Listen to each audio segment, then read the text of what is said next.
नमस्कार. सत्यशोध न्यूजमध्ये आपले सर्वांचे स्वागत आहे. जेजुरीजवळ दिंडीमध्ये झालेल्या अपघातात मिरज तालुक्यातील वारकऱ्यांचा मृत्यू झाला होता. याची गांभीर्याने दखल घेऊन शिवसेना उद्धव ठाकरे पक्षाचे मिरज विधानसभा क्षेत्र संघटक किरण कांबळे यांनी संबंधित वारकऱ्यांच्या घरी जाऊन विचारपूस केली.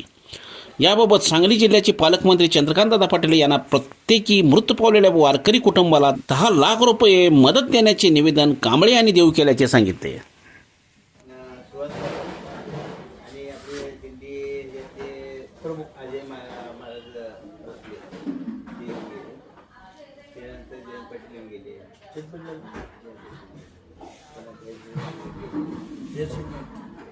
पुन्हा नायकोडी वैभव नाही आज आणि ह्या निशिकांच्या मिसेस गेले कोण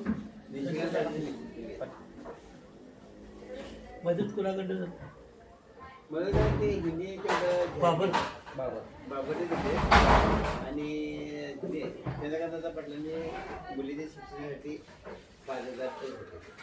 5,000 महिना 5,000 केले बोल केले काय पुस्तक आता त्यापासून आणि जे